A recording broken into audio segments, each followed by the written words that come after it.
গল্পটির নাম রাতের আকাশের রহস্যময়তা। রাতের আকাশ বড়ই মায়াময়। সেই আকাশের কালো রঙের মধ্যে নেই কোনো অন্ধকার। যা আছে তা হলো এক গভীর রহস্যময়তা, বিস্ময়। স্নিগ্ধ সকালে সূর্য যখন মিষ্টি হাসে, তখন সেই আকাশ নিজেকে লুকিয়ে ফেলে। তারপর দিনান্তে সূর্য অস্তমিত হলে সে নিজেকে সাজায়। কি রূপ! এ যে বর্ণনা করা যায় না। অসংখ্য তারা ঝকঝক করে ওঠে সেই রহস্যময় কালোর মাঝে। এক দৃষ্টে তাকিয়ে থাকলে মনে হয় রূপোজ্জ্বল নক্ষত্ররাজির মধ্যে আমি হারিয়ে যাচ্ছি। কোথায় আমি?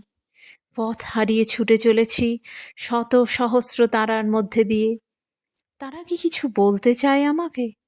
হয়তো জানাতে চায় তাদের জীবনের কিছু গল্প, যা এখনো মনুষ্যলোকের অগোচরে। তারা বলতে চায় হয়তো বৃহৎ হয়েও ক্ষুদ্র থাকার গল্প, তাদের উজ্জ্বলতার গল্প। এ এক অপূর্ব আলোক তরঙ্গ। তার বিশালত্ব যে কত, তা আমার মতো ক্ষুদ্র অস্তিত্বের পক্ষে নিরীক্ষণ করা অসম্ভব। যা সম্ভব তা হলো মুক্ত হওয়া, মিলিয়ে যাওয়া।